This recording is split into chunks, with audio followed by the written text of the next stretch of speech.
Hello అండి, అందరికీ నమస్కారం. Welcome back to our channel.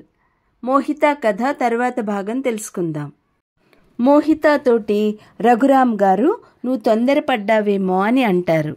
అతను తప్పించుకు తిరుగుతుంటే నేనేం చెయ్యను అంటుంది మోహిత.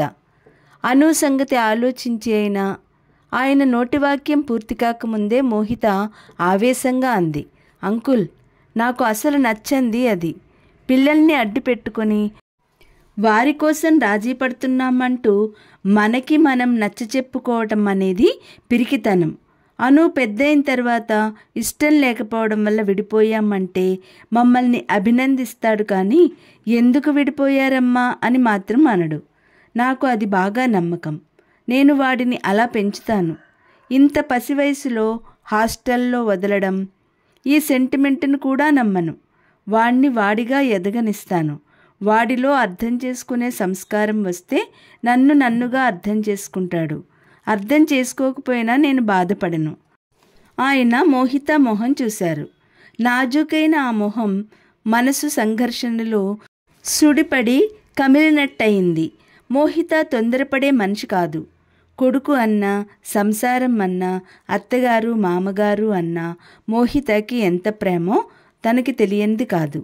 అంకుల్, నేను అర్థం లేని పని చేస్తున్నానని మీకు అనిపిస్తే నేనేం చేయలేను. మీరు ఒక్కసారి నా వైపు నుంచి ఆలోచించండి. తరుణ్ని ఇష్టపడి పెళ్లి చేసుకున్నాను. తరుణ్ నావాడని నమ్మిన రోజున నాకు అలసట అనిపించలేదు. ఈ సంసారం నాది అనుకున్నాను. కానీ ఈ ప్రేమ, అభిమానం తరుణ్ని నావాడిని చేయలేకపోయాయి.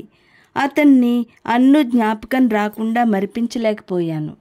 అతన్ని సుఖపెట్టిన కొద్దీ అతనికి అన్ను గురించిన ఆలోచనలే ఎక్కువ అవుతున్నాయి. అన్నుని చూడాలనే కాంక్ష అతనికి ఇదివరకటి కంటే ద్విగుణీకృతంగా మారింది. ఇంకా దారుణం ఏమిటో చెప్పమంటారా? ఒకసారి నాతో అన్నాడు, మోహి, ఇదేమిటి నాకు అర్థం కావట్లేదు. నీ దగ్గరగా ఇలా ఉంటే నాకు అన్నుని చేరుకున్నంత శాంతిగా ఉంది అన్నాడు. నాకు ఒళ్ళు మండిపోయింది. అతను నాలో అన్నుని చూస్తున్నాడు. నేను అతని కోసం నిరంతరం శ్రమిస్తున్నాను. అతను అన్నుని తీసుకువచ్చి నాతో కలిపేసుకుంటున్నాడు. చెప్పండి అంకుల్, ఇది సంసారం అవుతుందా? వ్యభిచారం కాదంటారా? నాకు తరుణ్తో కావాల్సింది అనురాగపూరితమైన సంసారం, మానసిక వ్యభిచారం కాదు. మోహిత కళ్ళు తుడుచుకుంటుంటే రఘురామ్ గారు నిశ్శబ్దంగా చూస్తున్నారు. మోహిత పడిన మానసిక సంఘర్షణ ఆయనకి బాగానే అర్థమైంది. నీ ఇంట్లో నీ భర్త దగ్గర నిన్నుగా కాకుండా ఇంకొకరితో పోల్చడం ఏ ఆడపిల్లకైనా భరించడం నరకమే. నువ్వు ఎక్కడ ఉండాలని అనుకుంటున్నావు అన్నారాయన. ప్రస్తుతానికి కోమలి అని నా ఫ్రెండ్ ఉంది. దాని దగ్గర ఉంటాను అని చెప్పింది. పేయింగ్ గెస్ట్గా ఉంటానని చెప్పింది. నేను ఇక్కడ ఉన్నంత వరకు తరుణ్ గురించి ప్రస్తావన వస్తూనే ఉంటుంది. సరే, కానీ ఎలా ఉండాలని జరిగితే అలాగే జరుగుతుంది అన్నారాయన. వస్తాను అంకుల్. మోహిత వెళ్ళడానికి లేచింది. మోహితాని పంపేసి వచ్చి ఆయన వరండాలో హ్యాంగింగ్ ప్లాంట్స్కి నీళ్లు పోస్తున్నారు. ఆయన మనసంతా విషాదంగా ఉంది. మోహిత అంటే ఆయనకు చాలా అభిమానం. మోహిత వల్ల నలుగురు ఆపదలో ఉన్న ఆడవారికి ఆసరా దొరుకుతుందనే తను ఆ మ్యారేజ్ కౌన్సిలింగ్ పెట్టించాడు. తరుణ్, మోహిత ఇద్దరు ఈడు జోడుగా ఉన్నారు. ఇద్దరి అభిరుచులు దాదాపు ఒకటే. ఇద్దరూ ఒకరికి ఒకరు తగినట్లుగా ఆనందంగా ఉంటారని భావించాడు. అంతా బాగానే ఉంది, ఒక్క అన్ను విషయం తప్ప. తరుణ్తో మాట్లాడిన రోజునే ఆ జ్ఞాపకం అతని జీవితంలో ఎంత సీరియస్ అయినదో గ్రహించాడు. దంపతులు అయిన తర్వాత క్రమేపీ దానంతటదే పోతుందిలే అని భావించాడు. ఆ నమ్మకం ఉంది కాబట్టే తరుణ్ని మోహిత పెళ్లి చేసుకుంటానని అంటే ప్రోత్సహించాడే తప్ప నిరుత్సాహపరచలేదు, వెనక్కి లాగనూ లేదు.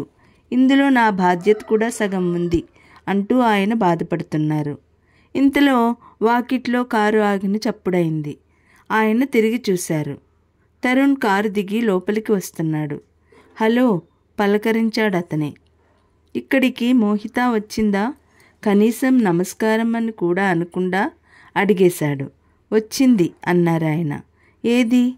అతను కళ్ళల్లో ఆ పరిసరాల్లో మోహిత కోసం వెతుకుతున్నాడు. లోపల ఉందా అడిగాడు వెళ్ళబోతూ. లేదు, వచ్చింది కానీ ఇంత క్రితమే వెళ్ళిపోయింది అన్నారాయన. వెళ్ళిపోయిందా? ఎక్కడికి అడిగాడు తరుణ్. కూర్చో తరుణ్. తరుణ్ చాలా ఆవేశంలో ఉన్నాడని గ్రహించి ఆయన అన్నారు. ఎక్కడికి వెళ్ళింది? దయ ఉంచి దాచకుండా చెప్పండి, ఇది మా జీవిత సమస్య అన్నాడు. అసలు అంత పెద్ద సమస్య ఎందుకు వచ్చిందట అన్నారాయన ఆరాగా. అది నా కర్మ. అలా అనకు తరుణ్, నేనేమైనా సాయం చేయగలనేమోనని మీ ఇద్దరూ ఇలా విడిపోవటానికి ఎడపెడ మొకాలు అవడం నాకే బాగాలేదు. అసలేమైంది అడిగాడాయన. తరుణ్ వెళ్ళబోయి ఆగాడు. నాకు అన్ని సమస్యలు ఒక్కసారే వచ్చాయి. అతను నుదురు కొట్టుకున్నాడు. ఒక్క నిమిషం కూర్చో అన్నారాయన. తరుణ్ కూర్చున్నాడు. అసలేమైంది? మోహితాకి అంత కోపం ఎందుకు వచ్చింది అడిగాడాయన. అన్నీ మీరు తనని అడగాల్సింది. నాకేం తెలీదు. నేనెప్పుడూ ఒకే రకంగా ఉన్నాను. అన్ను విషయంలో మా మధ్య దాపరికం ఏం లేదు. నిజం చెప్పాలంటే మోహితాన్ని చేసుకున్న తర్వాత అన్నుని ఇంకా త్వరగా వెతకాలని తొందరపడ్డాను. ఎందుకంటే నాకే నిమిషం మా మధ్య దేనికో దానికి అన్ను సంగతి రావడం బాగాలేదు. నా సంసారం నేను పూర్తిగా అనుభవించాలి అంటే అన్నుని కలుసుకోవాలి. రఘురామ్ గారు తరుణ్ ముఖంలోకి నిశితంగా చూస్తూ, తరుణ్, నువ్వు ఏం తప్పు చేశావో ఇప్పటికైనా అర్థమైందా అని అడిగారు. తప్పా? నేనా? ఏం చేశానో అర్థం కానట్టు అడిగాడు. కట్టుకున్న భార్యతో అహర్నిశలు అన్ను గురించి మాట్లాడడం, ఆమె కోసం వెతుకులాట, నువ్వు చేసే డబ్బు ఖర్చు. తరుణ్ తెల్లబోయాడు. ఇది తప్పు ఎలా అవుతుంది? నేనేం రహస్యం చేయడం లేదే. ప్రతి చిన్నదానికి మోహితాకి చెప్పే చేస్తున్నాను. అన్ను కోసం నేను ఎంత వెతుకులాడుతున్నానో మోహితాకి మా పెళ్ళికి ముందే తెలుసు. నేనేదీ దాపరికం పెట్టలేదే. మోహితాని నేను పెళ్లి చేసుకున్నాను. తను నన్ను అర్థం చేసుకునే నా జీవితంలోకి వచ్చింది. మళ్ళా ఇప్పుడు ఇదంతా ఏంటి? తరుణ్, మోహిత మానసికంగా ఎంత నరకయాతన భరిస్తోందో నువ్వు ఊహించలేకపోతున్నావు. నిజమే, పెళ్లికి ముందే మోహితాకి అన్ను గురించి తెలుసు. కానీ తన ప్రేమతో నిన్ను జయించగలనని అనుకుంది. మోహితాకి అన్ను మీద ఈర్ష్య లేదు. అన్నుని హాస్టల్లో చేర్పించింది. నీకు తనకి ఇక జీవితంలో కుదరదు అని అంటోంది. అందుకే అలా పరిష్కారం చేసుకుంది. అంతా తన ఇష్టమేనా? నువ్వు మోహితాని అలా ఒంటరిదాన్ని చేసేశావు. మోహిత ఈరోజు చేసిన నిర్ణయానికి నువ్వే బాధ్యుడివి. నేనా? ముమ్మాటికి నువ్వే. మోహిత బాధతో దూరంగా ఉంటే నువ్వు అది అర్థం చేసుకుని అనునయించలేదు. నిన్ను అర్థం చేసుకోలేదని అహంతో దూరంగా ఉండిపోయావు. అన్ను విషయం చెప్పినప్పుడు మీ అమ్మా నాన్నలతో నా ఇష్టం, ఇది నా స్వవిషయం అన్నట్టు ఎలా కరాఖండిగా ఖచ్చితంగా నీ ఇష్టం అమలు చేశావో మోహితాకి అనుమానం వచ్చేలా చేశావు. మోహిత చాలా హైరాణ పడింది. నువ్వే ఆలోచించు. నీ నుంచి లభించిందేమిటి? ఒక స్థిరత్వం లేని జీవితం, మనశ్శాంతి లేని సంసారం. ప్రేమ ఉందా?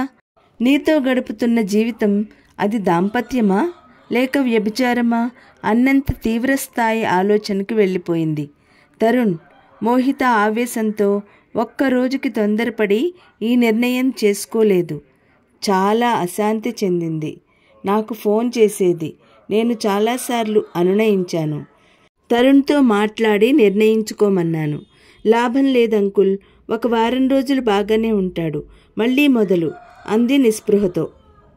తరువాత ఏం జరిగిందో రేపటి వీడియోలో తెలుసుకుందాం. ఈ వీడియో లైక్ చేయండి, షేర్ చేయండి. మొదటిసారిగా చూసిన వాళ్ళు సబ్స్క్రైబ్ చేసుకుని పక్కనున్న బెల్ ఐకాన్ క్లిక్ చేయండి.